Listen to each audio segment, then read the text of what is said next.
Capital TV देख रहे हैं आप, मैं हूं आपके साथ पूजा। एक सवाल है अहम जो इन दिनों चर्चा का विषय बना हुआ है कि क्या हिंदुओं को देश के कुछ राज्यों में अल्पसंख्यक का दर्जा मिल सकता है, और अगर राज्य सरकारें हिंदुओं को अल्पसंख्यक का दर्जा देती है तो उसका आधार क्या होगा और इससे हिंदुओं को क्या क्या फायदा होगा। और ये सवाल उठाया है एडवोकेट अश्वनी कुमार उपाध्याय जी ने। दरअसल केंद्र सरकार के अल्पसंख्यक मामलों के मंत्रालय ने सुप्रीम कोर्ट में एक हलफनामा दाखिल कर दी है, और ये हलफनामा एडवोकेट अश्वनी कुमार उपाध्याय की याचिका के बाद दायर किया गया है, जिसको लेकर कई तरह की बयानबाजी हो रही है। पर अश्वनी उपाध्याय जी क्यों कह रहे हैं कि अल्पसंख्यक का दर्जा अब खत्म हो, उसे समझने के लिए वकील अश्वनी उपाध्याय जी का ये पूरा वीडियो ध्यान से देखिए। असम के मुख्यमंत्री हेमंत शर्मा जी ने कहा कि अल्पसंख्यक की पहचान जिलेवार होनी चाहिए। जैसा मैं पहले से कह रहा था, दो तरीका है, अल्पसंख्यक बहुसंख्यक खत्म हो, अन्यथा जैसे असम के मुख्यमंत्री कह रहे हैं जिलेवार होनी चाहिए, लेकिन जिलेवार से ज्यादा अच्छा है अल्पसंख्यक बहुसंख्यक खत्म हो जाए। मैं क्यों कह रहा हूं खत्म हो जाए, इसको समझिए। भारत के प्रत्येक फंडामेंटल राइट सबके लिए समान है।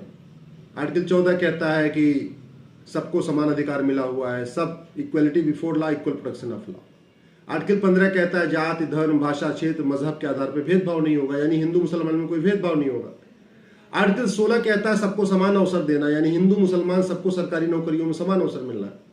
आर्टिकल 19 कहता है कोई भी नागरिक कहीं पे भी जाके बस सकता है, कहीं रह सकता है, कहीं रोजगार शुरू कर सकता है, कहीं काम धंधा शुरू कर सकता है, कहीं दुकान मकान खरीद सकता है। तो इसमें भी हिंदू मुस्लिम में कोई भेदभाव नहीं है। आर्टिकल 21 सबको एक बराबर सम्मान के साथ जीवन जीने का अधिकार देता है। आर्टिकल 25 सबको समान धार्मिक अधिकार देता है। आर्टिकल 26 सबको अपने अपने धार्मिक स्थान के रखरखाव और उनके निर्माण का अधिकार देता है, यानी जितना अधिकार हिंदुओं को मंदिर निर्माण का है उतना अधिकार मुस्लिम्स को मस्जिद निर्माण का है। ये खत्म इसलिए होना चाहिए क्योंकि आर्टिकल 27 कहता है कि आप न तो धर्म के आधार पे किसी से टैक्स लेंगे, न मजहब देख के किसी को पैसा देंगे। इसका दोनों का वायलेशन हो रहा है। दोनों जो दो प्रिंसिपल है, धर्म देख के टैक्स लेना नहीं, मजहब देख के टैक्स खर्च करना नहीं, दोनों प्रिंसिपल का वायलेशन हो रहा है। कैसे? मठ मंदिर से पैसा लिया जा रहा है, आर्टिकल 27 का वायलेशन हो गया, और धार्मिक आधार पे पैसा दिया जा रहा है माइनॉरिटी के नाम पे, ये दूसरा वायलेशन हो गया। इसके अलावा आर्टिकल 30 में जो माइनॉरिटी शब्द आया है, रिलीजियस और लिंग्विस्टिक माइनॉरिटी, ये किसके लिए है आप समझिए। दुनिया में 6000 से ज्यादा भाषाएं बोली जाती हैं, तो क्या जितनी भाषाएं बोली जाती हैं वो सारे लिंग्विस्टिक माइनॉरिटी हो जाएंगे भारत में?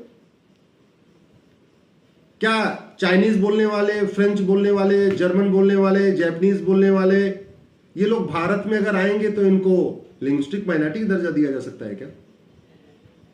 इसी तरीके से दुनिया में 1000 से ज्यादा संप्रदाय हैं, 1000 से ज्यादा संप्रदाय है। बहाई, यहूदी, मुस्लिम, पारसी, ईसाई, दुनिया भर के हैं 1000 से ज्यादा। तो क्या उन सबको आप रिलीजियस माइनॉरिटी का दर्जा दे सकते हैं क्या? आप जरा इसको समझिए। यह भारत का संविधान भारतीयों के लिए बना है, ये भारत के लिए बना है, भारतीयों के लिए बना है, भारतीय संस्कृति के लिए बना है, भारतीय रीति रिवाज के लिए बना है, भारतीय संस्कार के लिए बना है, भारतीय भाषाओं के लिए बना है, और भारतीय संप्रदायों के लिए बना है। यह भारतीय संस्कृति की रक्षा करता है, विदेशी संस्कृति की नहीं। यह भारतीय भाषाओं के संरक्षण की बात करता है, भारतीय जो लैंग्वेज है उनको प्रोटेक्ट करने की गारंटी देता है, विदेशी भाषाओं की नहीं। भारतीय पहनावे को प्रोटेक्ट करने की बात करता है। भारतीय पहनावा फंडामेंटल राइट हो सकता है, विदेशी पहनावा फंडामेंटल राइट नहीं हो सकता। भारतीय वेशभूषा फंडामेंटल राइट हो सकता है, विदेशी वेशभूषा फंडामेंटल राइट नहीं हो सकता। इसी तरीके से भारतीय भाषाएं बोलना यह तो फंडामेंटल राइट हो सकता है, विदेशी भाषा बोलना यह फंडामेंटल राइट नहीं हो सकता। और उसी तरीके से भारतीय मत, भारतीय संप्रदाय, भारतीय पंथ को मानना यह फंडामेंटल राइट हो सकता है, विदेशी मत, विदेशी पंथ, विदेशी संप्रदाय, ये फंडामेंटल राइट नहीं हो सकता। आर्टिकल 30 जो कहता है लिंग्विस्टिक माइनॉरिटी, इसका मतलब तमिल, तेलुगु, मलयालम, कन्नड़, असमी, गुजराती, इनको प्रोटेक्ट करता है। वो जर्मन, फ्रेंच, अरबी, फारसी, चाइनीज, इनको वो प्रोटेक्ट नहीं करता। इसी तरीके से भारतीय संविधान भारत में शुरू हुए मत, पंथ, संप्रदाय को प्रोटेक्ट करता है। जैन, बौद्ध, सिख, लिंगायत और भी जितने संप्रदाय हैं, आर्य समाज, इनको प्रोटेक्ट करता है, न कि विदेश में शुरू हुए संप्रदाय, विदेश में शुरू हुए मत को। अगर कल को यह विवाद पहुंचता है कोर्ट में कि भाई अगर हिजाब बैन है तो ये तिलक लगाना बैन किया जाए, मंगलसूत्र पहनना बैन किया जाए, सिंदूर लगाना बैन किया जाए, तो क्या फैसला होगा? कोर्ट को यह देखना पड़ेगा कि सिंदूर, मंगलसूत्र, तिलक ये भारतीय वेशभूषा का अंग है या विदेशी? सीधी सी बात है। हिजाब विदेशी है, कुर्ता धोती, कुर्ता पैजामा भारतीय है, मंगलसूत्र, सिंदूर, तिलक भारतीय संस्कार का हिस्सा है, इसलिए कोर्ट उसके लिए मना नहीं कर सकता। हां, बुर्का के लिए मना कर सकता है। हाथ में तिलक बांधना यह भारतीय संस्कार का हिस्सा है, खतना करना यह भारतीय संस्कार का हिस्सा नहीं है। इसलिए अगर कल को खतना का मैटर सुप्रीम कोर्ट में है, कोर्ट खतना तो बैन कर सकती है, लेकिन ये रक्षा पहनना बैन नहीं कर सकती। क्यों? क्योंकि भारत का हिस्सा है। इसलिए मैं कहता हूं भारतीय संविधान भारतीय नागरिकों के लिए है, भारतीय संस्कृति के लिए है, भारतीय वेशभूषा के लिए है, भारतीय खान पान को प्रोटेक्ट करेगा, भारतीय रीति रिवाज को प्रोटेक्ट करेगा, भारतीय भाषाओं को प्रोटेक्ट करेगा, भारतीय संस्कृति को प्रोटेक्ट करेगा। भारत का संविधान विदेशी भाषा, विदेशी संस्कृति, विदेशी रीति रिवाज, विदेशी पहनावा, विदेशी खान पान, इसको फंडामेंटल राइट गारंटी नहीं देता है। तो आप ये समझ चुके होंगे कि आर्टिकल 30 जो माइनॉरिटी की बात है, वो जो रिलीजियस माइनॉरिटी की बात है, वो रिलीजियस माइनॉरिटी उनको अधिकार है जो भारतीय रिलीजियस है। जैन, आर्य समाज, बौद्ध, लिंगायत, इनकी बात हो रही है। विदेशी जो विदेश में शुरू हुए, क्रिश्चियन, इस्लाम, ये विदेशी धर्म है, ये भारतीय धर्म नहीं है। इसी तरीके आर्टिकल 30 जो कहता है कि लिंग्विस्टिक माइनॉरिटी, भारतीय भाषाओं जो लिंग्विस्टिक माइनॉरिटी है, भारतीय अल्पसंख्यक, भाषाई अल्पसंख्यक, उनको प्रोटेक्ट करता है। तो वो भारत में जो भारतीय भाषा जो बोलते हैं उनको प्रोटेक्ट करता है, विदेशी भाषा बोलने वाले को आर्टिकल 30 प्रोटेक्ट नहीं करता है।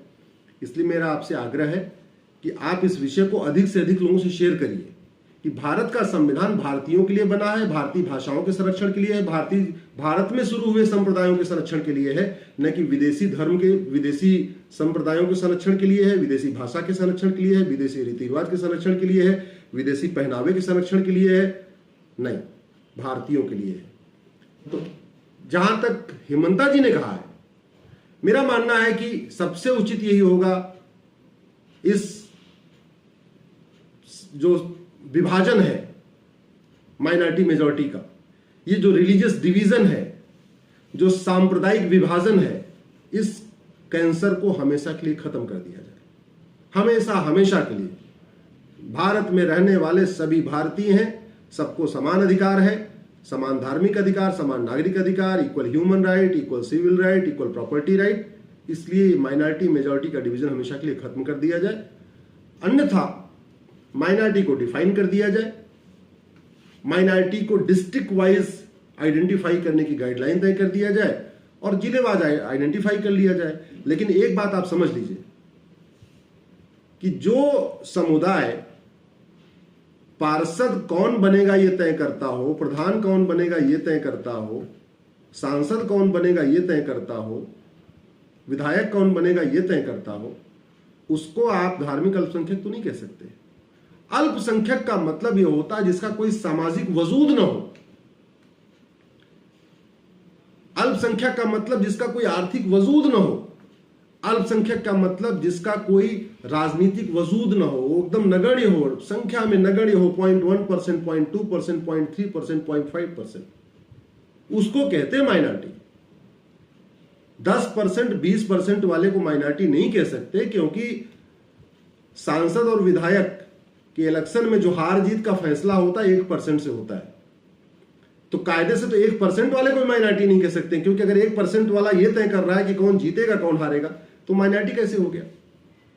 तो इसलिए मेरा ये मानना है कि इस पर बहुत गंभीरता के साथ चर्चा करनी है। ये वीडियो अगर आपको ठीक लगता हो तो कम से कम अपने सारे मित्रों को जरूर शेयर करिएगा, ट्विटर पे शेयर करिएगा, फेसबुक पे शेयर करिए, अपने सांसद विधायक को टैग करके ट्वीट करिए, क्योंकि इस विषय को समझना है कि भारत का संविधान भारतीयों के लिए बना है, भारतीय भाषाओं के लिए बना है, भारतीय संस्कृति की रक्षा करता है, भारतीय रीति रिवाज का रक्षा करता है, भारत में शुरू हुए मत पंथ संप्रदाय की को प्रोटेक्ट करता है, यानी जैन, बौद्ध, सिख, आर्य समाज, इनको प्रोटेक्ट करता है, न कि विदेश में शुरू हुए मत पंथ संप्रदाय यानी क्रिश्चियन और इस्लाम को संरक्षित करता है। भारतीय भाषाओं को प्रोटेक्ट करता है, तेलुगु, मलयालम, तमिल, हिंदी, न कि विदेशी भाषा अरबी, फारसी, चाइनीज, फ्रेंच, जापानीज, इनको नहीं करता है। तो अश्वनी उपाध्याय जी का कहना है कि भारतीय संविधान भारतीय भाषा को संरक्षित करता है, ना कि विदेशी भाषा को।